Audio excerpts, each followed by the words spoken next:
오늘 우리에게 주신 하나님의 말씀은 구약성경 출애굽기 17장 8절에서 16절까지의 말씀입니다. 제가 먼저 8절의 말씀을 봉독하겠습니다. 그때에 아말렉이 와서 이스라엘과 르비딤에서 싸우니라. 모세가 여호수아에게 이르되 우리를 위하여 사람들을 택하여 나가서 아말렉과 싸우라. 내일 내가 하나님의 지팡이를 손에 잡고 산 꼭대기에 서리라. 여호수아가 모세의 말대로 행하여 아말렉과 싸우고 모세와 아론과 훌은 산 꼭대기에 올라가서 모세가 손을 들면 이스라엘이 이기고 손을 내리면 아말렉이 모세의 팔이 피곤함에 그들이 돌을 가져다가 모세의 아래에 놓아 그가 그 위에 앉게 하고 아론과 훌이 한 사람은 이쪽에서 한 사람은 저쪽에서 모세의 손을 붙들어 올렸더니 그 손이 해가 지도록 내려오지 아니한지라. 여호수아가 칼날로 아말렉과 그 백성을 쳐서 여호와께서 모세에게 이르시되 이것을 책에 기록하여 기념하게 하고 여호수아의 귀에 외워 들리라. 내가 아말렉이 없이 하여 천하에서 기억도 못하게 하리라. 모세가 제단을 쌓고 그 이름을 여호와 니시라 함께 읽겠습니다. 이르되 여호와께서 맹세하시기를 여호와가 아말렉과 더불어 대대로 싸우리라 하셨다 하였더라. 아멘. 아멘.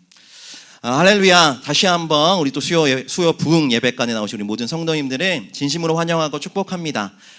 새벽 예배, 특별 새벽 예배가 진행 중에 있죠. 그래서 우리의 몸은 조금씩 지쳐가고 있지만 그래도 하루하루를 지나면서 우리 안의 기쁨, 그 영혼의 기쁨이 더 충만해져감을 느끼게 되는 한 주인 것 같습니다.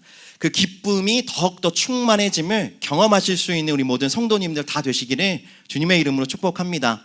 우리 특세의 주제, 믿음이란 무엇인가? 그 주제처럼 하나님께서 우리에게 원하시는 그 믿음, 또 우리에게 선물로 주시는 그 믿음이 무엇인지를 또 분명하게 깨닫게 되고 알게 되고 또 그 믿음이 우리 안에 없음을, 부족함을 발견하면서 그 믿음을 간구할 때 그 믿음이 하나님께서 부어주셔서 더욱더 채워져가는 그 놀라운 신비, 그 놀라운 은혜를 경험하는 이번 한 주 또 우리 모든 성도님들 되시기를 주님의 이름으로 축복합니다. 믿음이 이깁니다. 그 놀라운 신비 꼭 경험하실 수 있는 우리 모든 귀한 시간 될 수 있기를 바랍니다. 저는 오늘 본문의 15절 그 이름을 여호와 니시라 하고 그것을 오늘 말씀의 제목으로 삼습니다. 오늘 말씀 안에 담겨져 있는 그 하나님의 놀라운 은혜가 우리의 심령 가운데 깊게 새겨지게 되기를 간절히 소망합니다. 오늘 말씀은 우리 모두가 잘 알고 있는 내용의 말씀이죠. 오늘 말씀에 등장하는 그 사건의 개요는 이러합니다. 이스라엘 백성이 광야의 그 여정을 하고 있다가 잠시 어느 한 곳에 들려서 쉬고 있는데 아말렉이라는 족속이 갑자기 이스라엘을 쳐들어옵니다. 그래서 이 아말렉과 전투를 벌이는 장면이 오늘 우리가 읽은 본문의 내용이죠. 메인 스토리입니다. 그런데 오늘 말씀은 이 사건, 이 이야기를 소개하면서 맨 처음에 이 한 단어를 이야기하죠. 그때에라고 그 배경을 찝어서 이야기해주고 있습니다.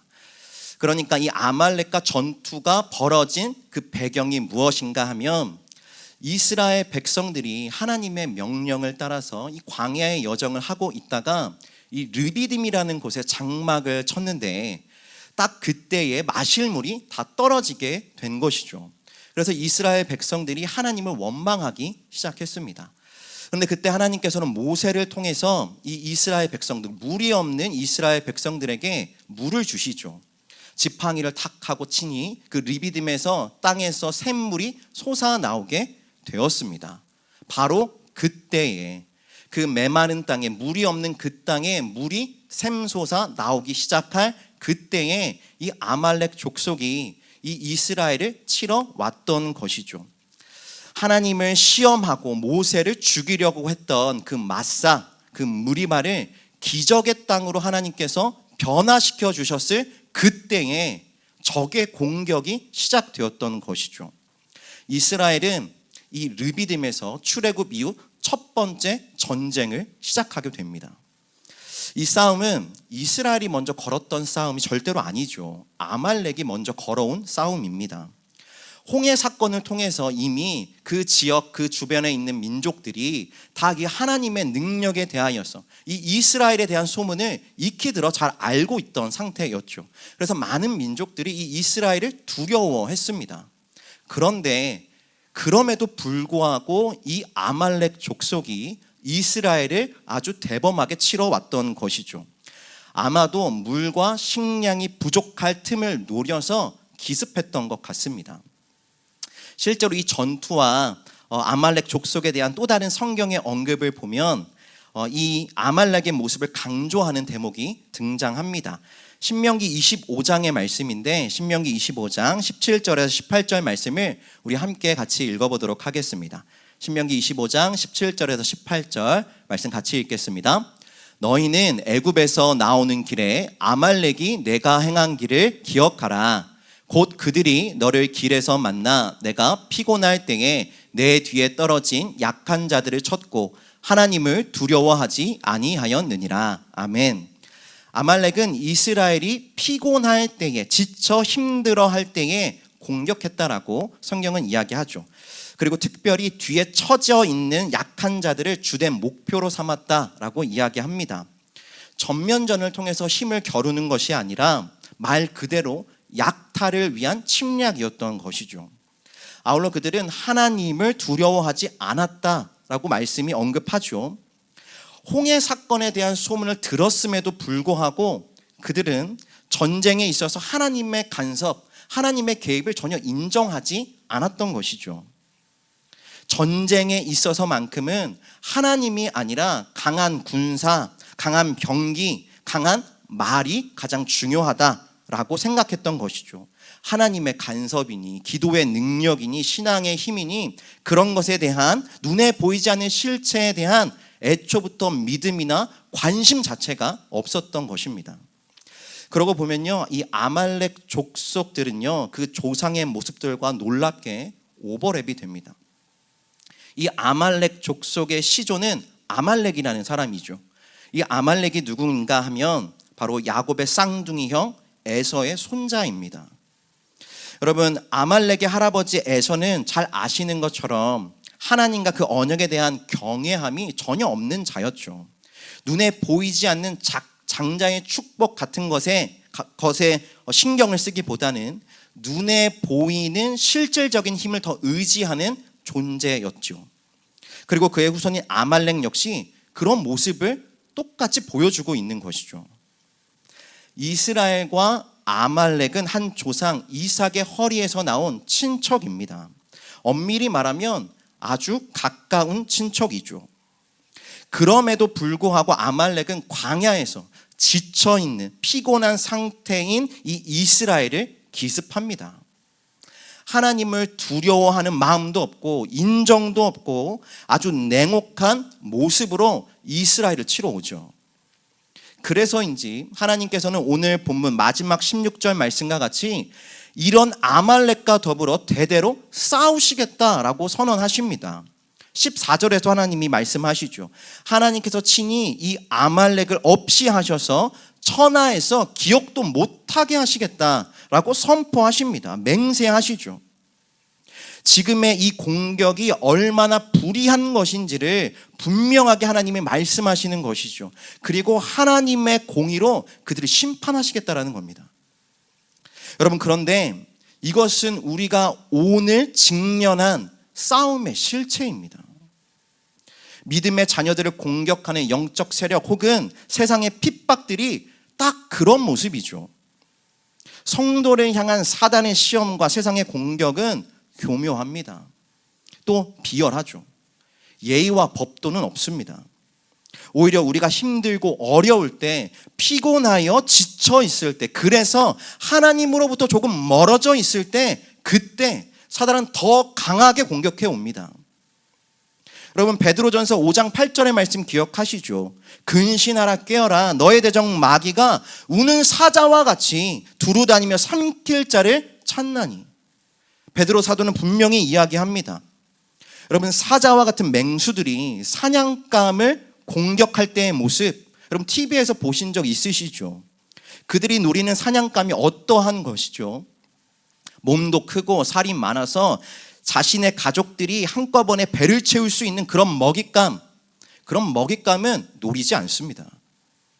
그 맹수가 노리는 사냥감은 여러 번 사냥하더라도 반드시 가장 약하고 어린 짐승들만을 노리죠. 밀립의 왕 사자니까 강한 것을 상대한다? 그런 일은 그 밀림에서 절대 발생하지 않습니다. 병든 동물, 무리에서 이탈해 혼자 떨어져 있는 새끼를 집요하게 공격하죠. 여러분, 우리의 싸움도 마찬가지입니다. 사단은요, 다 성장하여서 힘 있는 건강한 믿음의 성도들을 먼저 노리지 않습니다. 언제든 쌓을 준비가 되어 있는 깨어있는 성도를 공격하는 경우는 매우 드물죠. 공동체와 영적으로 긴밀하게 연결되어져 있는 견고한 방어선을 구축한 성도들을 결코 먼저 노리는 경우가 없습니다. 가장 외떨어져 있는 그리고 가장 연약해진 성도를 노려서 거기서부터 공격해 들어오죠. 교회 공동체는 물론이고 우리의 가정에서도 마찬가지인 것이죠. 누가 가장 연약한 자인지를 사단은 정확하게 간파하여서 그곳을 통해 시험거리를 제공합니다. 우리 스스로가 깨어 있어야 할 뿐만이 아니라 동시에 서로를 돌아보아서 기도해야 하는 이유가 바로 이것에 있는 것이죠. 여러분, 다 큰 어미들이 자기의 그 새끼들을 보호하고자 자신의 가장 안쪽, 그 안쪽의 새끼들을 배치하고 그 어른들이 모여서 스크럼을 짜서 그 자녀들을 보호하는 것처럼 강하고 성숙한 성도들의 그 중보의 방어선이 견고해야만 하는 것이죠. 우리 교회도, 우리 목양교회도 그 방어선이 반드시 필요합니다. 그래야 사단의 공격을 막을 수가 있기 때문이죠. 부디 오늘 이곳에 계신 우리 모든 성도님들, 그리고 온라인으로 예배하고 계시는 우리 모든 성도님들, 그리고 특별히 이 특별 새벽 기도 기간에 새벽을 깨워서 부르짖으시는 그 모든 목양의 성도님들께서 먼저 깨어 기도함으로 그 방어선을 견고하게 구축하실 수 있기를 축복합니다. 그렇게 우리 스스로 지킬 뿐만이 아니라 우리의 가정, 우리의 이 목양교회를 지키는 주님의 도구로 거룩하게 쓰임받는 우리 모든 성도님들 되시기를 주님의 이름으로 축복합니다. 여러분, 우리 이 성도는 이 싸움, 이 전쟁을 결코 피할 수가 없죠. 출애굽을 통해서 광야로 나온 이상, 그리고 가나안으로 나아가야 하는 이상, 이 전쟁은 피할 수가 없습니다. 구원받은 성도들의 삶이 또한 그렇죠. 구원받은 성도들의 삶, 그들의 삶에 쉼과 평안만 있는 것이 결코 아닙니다. 반드시 믿음의 싸움, 이 영적 싸움이 있습니다. 오늘 이 르비딤의 전투는 그것을 예표하는 싸움입니다. 여러분, 노예와 종에게는 전쟁이란 없습니다. 종의 일상에는 도전도 없죠.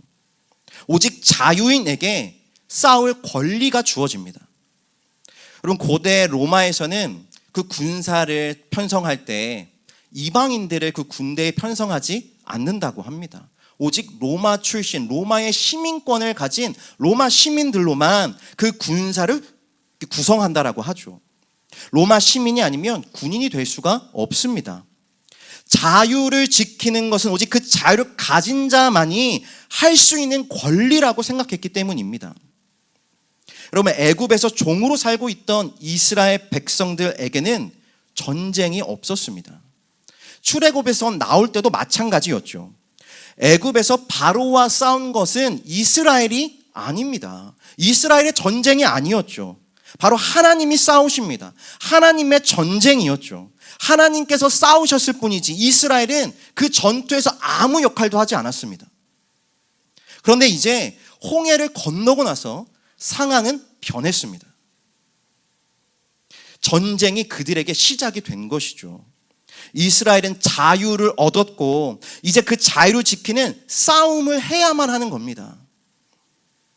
홍해는 성도의 세례, 그리스도인의 거듭남, 그 거듭남의 예표이죠. 홍해는 죄와 사망의 종되었던 옛사람이 죽는 것입니다. 애굽의 종이 예수 그리스도와 함께 죽고 하나님의 백성으로 거듭나는 자리, 그 자리가 바로 홍해입니다. 여러분, 그런데 죄와 사망의 종이 어떻게 자유함을 입습니까? 죄와 사망이 소멸되는 겁니까? 죄와 사망이 죽는 겁니까? 여러분, 결코 그렇지 않습니다. 여전히 죄도 있고 죽음도 있습니다. 애굽도 그렇듯 비록 그리스도의 십자가와 부활로 큰 타격을 입지만 여전히 죽음은 우리에게 힘을 미치죠. 그런데 어떻게 저와 여러분이 죄와 사망으로부터 자유하다라는 것입니까? 그것은 바로 십자가에서 예수 그리스도와 함께 죄와 사망의 종, 그 종이 함께 죽었기 때문입니다. 옛 주인이 우리를 풀어줬기 때문에 우리가 자유함을 얻는 것이 아니죠. 옛 주인이 죽어서 우리가 자유함을 얻은 것도 절대로 아닙니다. 종이 죽어서 그 관계가 끝난 것이죠. 종이 죽었으니 더 이상 주종의 관계가 성립되지 않는 겁니다. 종은 비로소 그렇게 자유를 얻습니다. 종 되었던 옛사람이 죽었기 때문에 더 이상 결박이 존재하지 않는 것이죠. 그것이 십자가이고 그것이 출애굽이고 그것이 홍해입니다. 죄와 사망에 대하여서 죽은 저와 여러분이기에, 그래서 죄와 사망에 대해 자유롭기에, 죄와 사망의 권세에 맞선 그 싸움, 그 자유를 지키기 위한 싸움이 우리에게도 시작이 되는 겁니다. 아말렉과의 전쟁이 바로 그 시작이죠. 오늘 이 이스라엘 백성이 처한 이 상황을 과거 홍해 사건과 비교해 보십시오. 애굽의 군사들을 홍해에 수장시키던 그때와 무엇이 달라졌습니까? 그때나 지금이나 하나님께서는 이스라엘 대적들과 맞서 친히 싸우시죠. 그때는 하나님께서 이스라엘을 대신하여 싸우십니다. 하지만 반면 여기서는 하나님께서 이스라엘을 통해서 이스라엘과 함께 싸우십니다. 홍해에서는 이스라엘 백성들 밖에서 싸우셨다면 이 르비딤에서는 이스라엘 백성들 속에서, 이스라엘 백성들 안에서 함께 싸우십니다. 홍해에서는 모든 것이 오롯이 하나님의 일이었던 것에 반해 이제 하나님뿐만이 아니라 이스라엘 백성들도 이 전쟁에, 이 전투에 참여해야만 하는 것이죠. 분명 과거와는 다른 싸움이 시작이 된 것입니다. 성도는 구원과 함께 이 싸움을 싸울 수밖에 없습니다.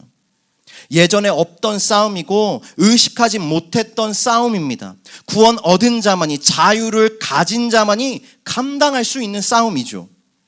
이것은 아무 걱정 없이 잘 먹고 잘 살기 위한 세상과의 싸움, 종들의 싸움과는 전혀 다른 싸움입니다. 성도의 존재를 싫어하고 의도적으로 공격하는 대적이 있는 싸움이죠. 거룩함을 방해하는 숱한 유혹도 난무한 싸움입니다. 나만을 위한 삶이 아니라 누군가를 위해 삶의 눈을 떠야만 하는 싸움이고, 진리의 말씀에 순종해야만 하는 아주 어려운 싸움이죠. 그러나 그 싸움을 받아들이고 그 힘겨움을 당연하게 여기는 것, 그것부터가 구원받은 성도로서의 삶의 시작이 되는 겁니다. 오늘 전쟁터에서 직접 싸우고 있는 이 여호수아는 반드시 이것을 기억해야만 합니다. 피할 수 없음을, 직접 맞서야 함을, 그래서 승리해야 함을, 그것이 하나님의 백성의 삶이자 사명임을 그는 반드시 기억해야만 하죠. 그래서 하나님이 모세에게 명령하시죠. 이 승리를 책에 기록하여서 여호수아에게 외워 들리라 명령하십니다. 여호수아에게 그것을 외우도록 시킵니다. 그는 그것을 기억해야만 했습니다. 그리고 실제로 그것을 기억했죠. 가나안 정탐을 마치고 난 후에 그는 싸워야 하고 승리할 것이라고 선언합니다.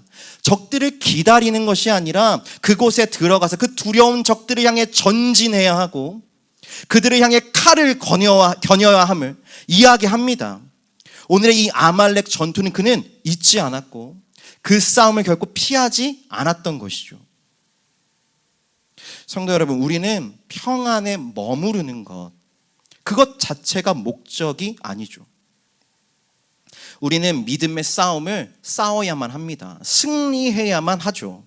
그 싸움을 통해 우리에게 일어난 이 구원이 어떤 것인지를 확증해야 합니다. 또한 더 많은 이들에게 하나님을 인정하게 해야 하고, 그렇게 이 땅 가운데 하나님의 하나님 되심을 선포해야 합니다. 그것을 위해 종되었던 우리에게 하나님은 자유를 허락하셨음을 반드시 기억해야만 합니다. 부디 이 싸움에서 지치지 않고 결국 최후 승리의 기쁨까지 도달하실 수 있는 저와 우리 모두 될 수 있기를 주님의 이름으로 축복합니다. 그래서 온 땅에 예수께서 허락하신 그 구원이 무엇인지를 분명하게 나타내고 선포하실 수 있는 저와 우리 모두 되실 수 있기를 주님의 이름으로 축복합니다. 여러분, 우리가 또 한 가지 오늘 본문을 통해서 주목해야 할 싸움의 모습이 하나 더 있죠. 그것은 바로 이 싸움을 누군가와 함께 치르고 함께 승리해야 한다라는 것입니다. 우리 오늘 본문 9절에서 12절 말씀 조금 길지만 우리 같이 한번 읽겠습니다. 9절에서 12절 우리 같이 읽겠습니다. 모세가 여호수아에게 이르되 우리를 위하여 사람들을 택하여 나가서 아말렉과 싸우라. 내일 내가 하나님의 지팡이를 손에 잡고 산 꼭대기에 서리라.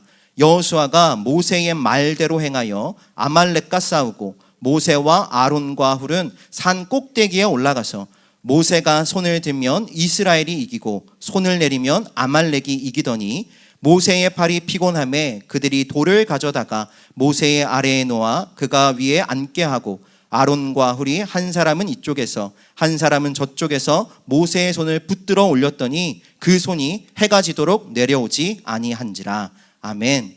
여러분, 우리의 싸움은 각계 전투가 아니죠. 함께하는 전투입니다. 함께 싸워야 하고 대신 싸울 때도 있습니다. 오늘 아말렉과의 첫 전쟁이 그것들을 아주 집약적으로 보여주고 있죠. 모세가 여호수아에게 이야기합니다. 너는 가서 사람들을 택하여 이 아말렉 족속들과 싸우라. 나는 하나님의 지팡이를 손에 잡고 하나님의 산 꼭대기에 서겠다. 이 산 꼭대기에 서겠다라고 이야기합니다. 그런데 10절을 보면 모세와 아론과 홀이 함께 올라가는 장면이 갑작스럽게 등장하죠. 특별한 언급 없이 모세는 자연스럽게 이 두 사람과 함께 산을 올라갑니다. 여러분, 이것이 무슨 뜻이겠습니까? 지금까지 비록 따로 언급은 안 했지만 모세의 곁에 늘 이 두 사람이 함께 동행해 왔음을 우리는 짐작할 수 있는 것이죠. 그리고 이 동행이, 이 함께함이 이번 전쟁의 승리에 결정적인 역할을 하게 되죠. 너무나도 신기하고 또 정말 죄송한 표현이지만 너무나도 유치하게 전쟁의 양상이 흘러갑니다. 하나님의 지팡이를 손에 든 그 모세의 손이 하늘을 향하여 들리면 여호수아와 그의 택한 병사들이 승리하고 그의 손이 피곤하여서 힘들어 내려가면 패배하는 것입니다. 어떻게 합리적으로 설명할 수 없는, 너무나도 말이 안 되는 상황이 펼쳐지죠. 처음에 분명 이 모세와 아론과 훌도 이상히 여겼을 수도 있습니다. 도대체 왜 이렇게 전세가 요동하는지, 그 이유가 도대체 무엇인지 당황했을 겁니다. 그러다가 그들은 결국 알게 되죠. 모세의 손이 들려 올려지는가 아니면 내려오는가, 거기에 승패가 달려 있다는 것을 그들은 눈치챕니다. 여러분, 믿음의 싸움이 꼭 이렇게 세상의 시선으로 보기에 그렇게나 유치한 것이죠. 똑똑하고 힘 있는 자가 이기는 싸움이 아닙니다. 재력이 많고 적음으로 숫자로 싸우는 싸움이 절대로 아니죠. 얼마나 하나님 앞에 겸비한가로 판가름 나는 싸움입니다. 오히려 세상이 말하는 그 유치함으로 이기게 되는 싸움이죠. 여러분, 그것을 꼭 기억하셨으면 좋겠습니다. 겸비함, 믿음으로 승리하는 싸움입니다. 여러분, 그런데 전투가 계속되죠. 해가 질 때까지 이 전투가 이어집니다. 그 긴 시간을 버틸 수 없는 이 모세의 팔을 이 아론과 훌이 옆에서 붙들어 올리죠. 돌을 가져다가 이 지친 모세를 앉힌 후에 양팔을 그들이 하나씩 붙잡고 들어 올립니다. 여호수아는 모세를 통해서 강해지고 모세는 아론과 훌을 통해서 강해집니다. 결국 그렇게 서로를 강하게 하여서 이스라엘이 아말렉과의 첫 전쟁을 승리로 매듭짓죠. 여러분, 성도가 피할 수 없는 이 싸움은 결코 혼자서는 싸울 수 없는 싸움이라는 것, 오늘 말씀은 그것을 증언합니다. 그 탁월하고 위대한 모세도 혼자의 힘으로는 이 싸움에서 안 되었습니다. 그 산 꼭대기에서 누가 더 힘들었을지 여러분 상상해 보십시오. 모세가 힘들었겠습니까? 아니요, 분명 어느 순간부터 아론과 홀이 더 힘들었을 겁니다. 단지 모세 혼자만의 싸움이 아니라 아론과 홀의 싸움이 되었을 겁니다. 아마 모세 혼자 그 산에 올랐다면 이스라엘 백성들은 그곳에서 전멸했을 수도 있습니다. 성도 여러분, 우리의 영적 싸움을 절대로 과소평가하지 마십시오. 혼자서는 다 감당하지 못하는 싸움입니다. 사단은 그리 호락호락하지 않죠. 성도들이 함께 연합하고 좋은 팀워크를 이루어서 함께 은사대로 섬기며 함께하지 않고는 결코 이길 수 없는 싸움을 저와 여러분이 함께 하고 있는 겁니다. 우리의 가정과 교회가 다 마찬가지이죠. 누군가는 직접 나가서 싸워야 하고, 누군가는 끝까지 기도해야 하고, 누군가는 곁에서 머물러 줘야 합니다. 그를 지켜줘야 하죠. 그래야만 버틸 수 있고 이길 수 있는 싸움이 바로 저와 여러분의 싸움입니다. 여러분, 어째서 공동체가 무너지고 성도의 신앙이 붕괴됩니까? 절대로 모세가 없어서도 아닙니다. 아론과 훌과 여호수아가 없어서도 아니죠. 그들은 다 있습니다. 그러나 다 각계 전투로, 다 자신만의 신앙을 위해서 홀로 싸우기 때문에 지는 것이죠. 여러분, 신앙은 결코 그런 것이 아닙니다. 하나님 나라는 결코 그렇게 이루어지는 나라가 아니죠. 반드시 성령 안에서 함께 연합하고 섬김과 기도의 내리사랑이 이어져 갈 때 아말렉을 이길 수가 있는 겁니다. 여러분, 누가복음 22장을 보면 예수님께서 사람들의 손에 잡히시기 직전에 베드로에게 이런 말씀을 하십니다. 너가 돌이킨 후에 너의 형제를 굳게 하라. 너가 돌이킨 후에 너의 형제를 굳게 하라 말씀하시죠. 너가 이제 곧 나를 모른다 부인할 거고, 너가 실패할 거고 넘어질 거다. 그러나 나는 너의 믿음을 위해서 기도한다. 너가 다시 돌이킨 후에, 그래서 너가 다시 돌이킨 후에 다시 나와 같이 너도 너의 형제를 굳게 하라. 너의 형제를 위해서 싸워라. 내 형제를 살리기 위해서 기도해라. 헌신해라. 그러니까 예수님이 마지막으로 부탁하십니다.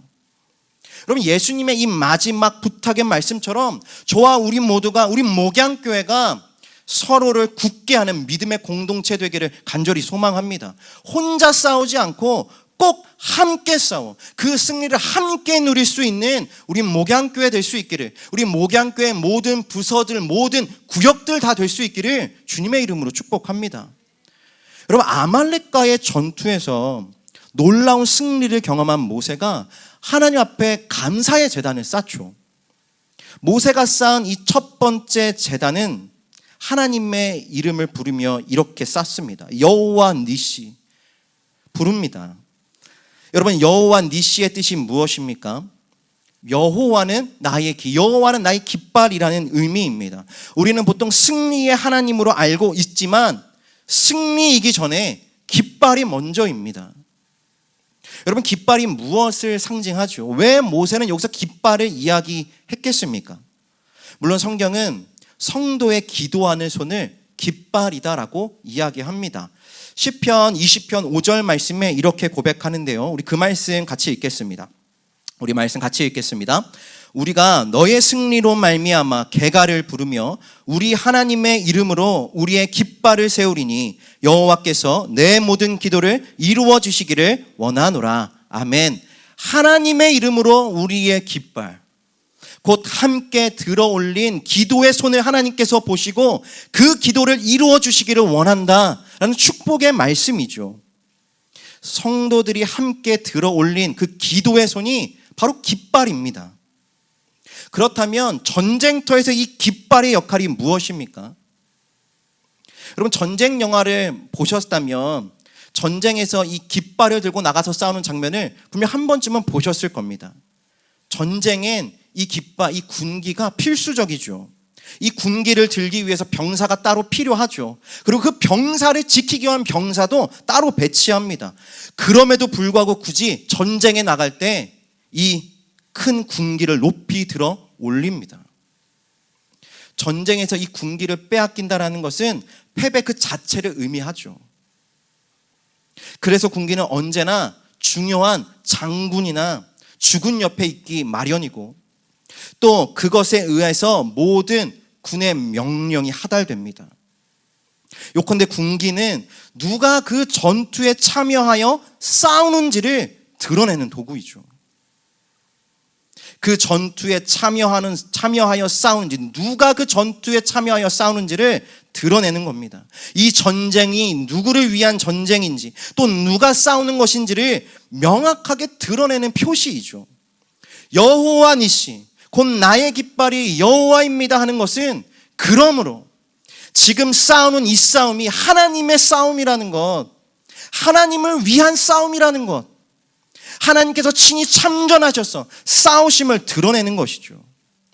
하나님의 백성을 공격한 대적들을 치시기 위해서 하나님이 개입하신다라는 표시가 바로 이 여호와니시, 이 깃발의 의미이죠. 그리고 그 깃발이 바로 우리의 기도라는 겁니다. 우리가 하나님을 향하여 드는 이 기도의 손이 여호와니시, 바로 그 깃발이죠. 거기에 하나님이 계시고 하나님이 싸우시고, 그러니 당연히 승리할 것임을 선포하는 겁니다. 그것이 바로 저와 여러분이 하나님을 향하여 든 그 기도의 깃발, 그 기도의 손이죠. 바로 그 깃발이 힘차게 펄럭이는 그곳에 하나님의 현존이 나타나는 겁니다. 하나님의 권능과 승리의 역사가 나타나는 것이죠. 성도 여러분, 그 깃발이 지금 우리의 삶에, 우리가 싸우고 있는 그 영적 전쟁터에 지금 힘차게 펄럭이고 있습니까? 여호와니시, 하나님의 깃발이 아니라 혹시 이상한 깃발, 다른 사람이나 권력이나 돈이나 힘이나 그 재물의 깃발이 더 높이 휘날리고 있는 것 아닙니까? 부디 하나님을 경외하는 그 깃발, 하나님의 깃발, 그 기도의 깃발을 가장 드높게 휘날리는 우리 모두 될 수 있기를 간절히 소망합니다. 여러분, 다른 어떤 것이 필요한 전쟁이 결코 아닙니다. 여호와니시, 그 깃발을 올리는 그때 승리하는 싸움입니다. 기도의 그 깃발이 휘날려야만 승리합니다. 반드시 기도의 손이 올라가야만 하죠. 하나님이 인정하는 그 기도의 손이 올라갈 때에만 믿음의 승리가 있음을 기억하시고, 그 기도의 깃발을 높게 흔드는 우리 모두 될 수 있기를 주님의 이름으로 축복합니다. 오늘 말씀을 갈무리하려고 합니다. 저와 여러분, 우리 각자의 삶에는 다 우리 자신, 나 자신이 내 삶의 모세입니다. 그리고 반드시 그 옆에는 아론과 훌이 필요하죠. 지치고 힘든 때 사단의 시험과 공격이 역사하지만, 믿음의 기도로 협력하는 자들을 가진 성도는, 교회는 당황하거나 두려워하지 않습니다. 결코 무너지지 않습니다. 우리 모두가 서로에게 아론과 훌이 되어야만 하는 이유가 바로 이것에 있습니다. 그리고 아말렉과의 전쟁이 이것으로 끝난 것이 아님을 여러분 꼭 기억하셨으면 좋겠습니다. 분명 오늘 말씀에는 아말렉이 패하였고 잠시 물러갔지만, 여러분, 그것은 잠시 물러간 것이고 또 공격해 올 것입니다. 아직도 수많은 세월 중에 숱한 전쟁이, 숱한 아말렉이 이스라엘을 기다리고 있죠. 여러분, 그래서 하나님은 오늘 이 전쟁을 기억하라 말씀하시는 겁니다. 반드시 이 전쟁을 기록하여서 외우게 하라, 기억하라 명령하십니다. 여러분, 이 전쟁이 바로 우리가 직면한 믿음의 싸움임을 잊지 마시고, 늘 함께 여호와 니시 그 깃발을 높이 울리고 깨어 기도함으로 이 땅에 직면하게 되는 모든 영적 전투에서 승리하시는 우리 모든 성도님들 되실 수 있기를 주님의 이름으로 축복합니다. 그 깃발을 높이 들고 승리의 소식을 세상에 선포하는 우리 한 사람 한 사람 될 수 있기를 주님의 이름으로 축복합니다. 성도의 승리가 주를 향한 그 믿음, 그 기도의 깃발, 여호와께 달려 있음을, 여호와를 신뢰하는 그것에 달려 있음을 꼭 기억하시고 신뢰하셔서, 그래서 정말 승리의 계가를 마음껏 선포하고 마음껏 이 땅에 선언하는 우리 한 사람 한 사람 다 되실 수 있기를 주님의 이름으로 축복합니다.